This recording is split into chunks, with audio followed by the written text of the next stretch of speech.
Jenis-jenis sumber sejarah berdasarkan sumber tulisan.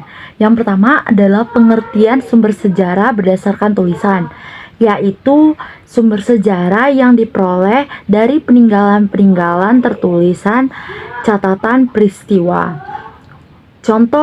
Beberapa contoh sumber sejarah berdasarkan sumber tulisan. Yang pertama adalah prasasti, adalah salah satu bentuk sumber sejarah berupa dokumen atau piagam yang ditulis pada bahan keras dan tahan lama. Contoh dari prasasti adalah Ratu Boko. Yang kedua adalah arsip. Arsip merupakan pengetahuan tangan pertama dan rekaman sejaman dari suatu kejadian peristiwa. Contoh dari arsip adalah The Annals karya Tacitus yang merupakan catatan sejarah Romawi pada abad pertama Masehi.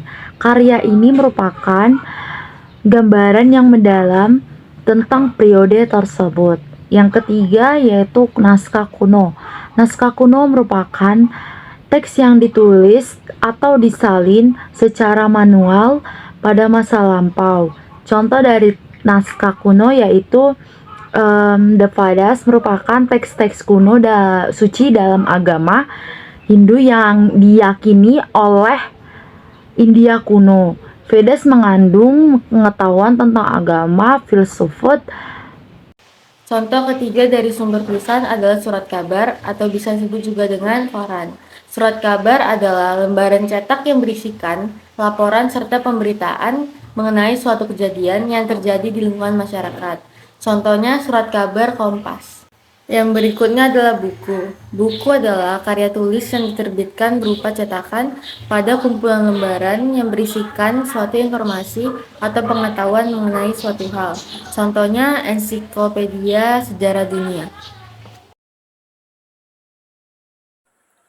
Apa itu sumber lisan? Sumber lisan yaitu sumber yang disampaikan secara lisan oleh orang yang menyaksikan, mendengarkan, dan mengalami suatu peristiwa sejarah. Selain diperoleh dari orang yang mengalami suatu peristiwa sejarah tersebut, sumber lisan juga dapat diperoleh dari kerabat atau orang lain yang mengetahui peristiwa tersebut secara rinci. Sumber lisan terbagi menjadi 3 contoh. Contoh pertama yaitu keterangan lisan dari pelaku atau saksi sejarah. Keterangan lisan dari pelaku atau saksi sejarah yaitu orang yang melihat secara langsung peristiwa tersebut walaupun ia tidak terlibat dalam peristiwa tersebut. Contoh dari sumber lisan adalah toponimi. Toponimi adalah ilmu yang membahas asal-usul penamaan suatu tempat atau wilayah. Contohnya asal-usul nama wilayah di Jakarta. Selanjutnya ada tradisi lisan, yang berarti cerita tentang masa lalu yang disampaikan secara turun-temurun. Contohnya lagu, syair, tarian, dan upacara. Saya Trian Febriano, saya akan menjelaskan pengertian dari sumber visual. Sumber visual adalah sesuatu yang bisa dilihat dan menampilkan sesuatu peristiwa di masa lalu. Contohnya foto, lukisan, dan peta. Foto seperti foto Insinyur Soekarno sedang membaca proklamasi. Kalau lukisan seperti lukisan gambar Mona Lisa, dan peta seperti denah Kerajaan Demak.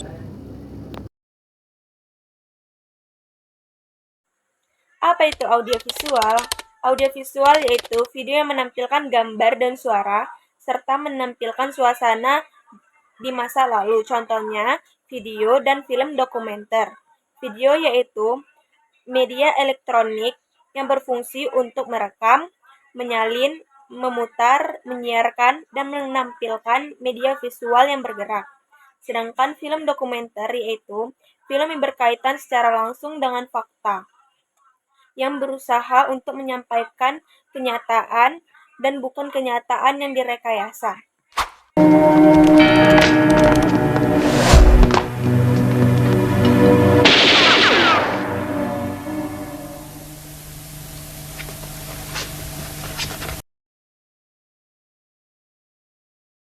Sumber audio. Sumber audio adalah rekaman suara yang dapat didengar dan berasal dari peristiwa di masa lampau.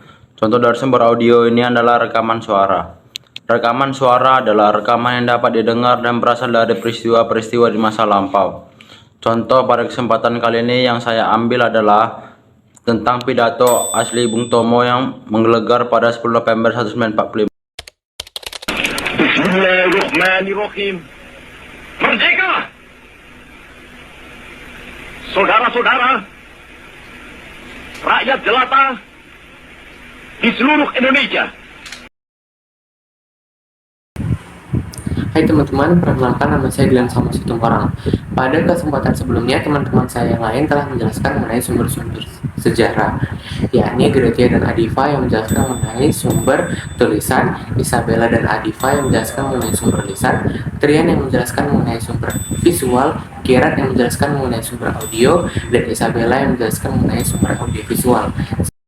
Sekarang adalah kesempatan bagi saya untuk menjelaskan sumber sejarah yang terakhir, yaitu sumber benda. Sumber benda adalah peninggalan-peninggalan bersejarah yang berupa benda dari kejadian-kejadian di masa lalu.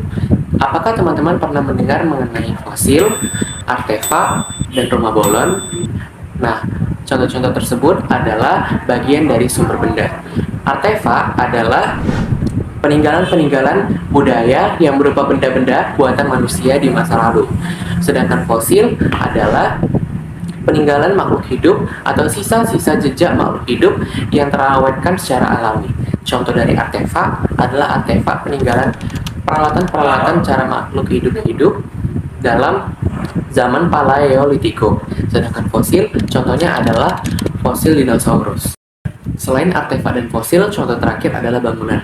Pada kesempatan kali ini, contoh yang saya ambil adalah rumah bolon. Rumah bolon adalah peninggalan bersejarah dari suku Simalungun yang ada di Sumatera Utara. Baiklah teman-teman, sekian penjelasan kami mengenai sumber-sumber sejarah, yaitu sumber tulisan, lisan, visual, audio, audiovisual, dan benda. Semoga teman-teman dapat menyaksikan video kami ini dengan mengambil makna dan amanat dari apa yang kami sampaikan. Terima kasih. Sampai jumpa.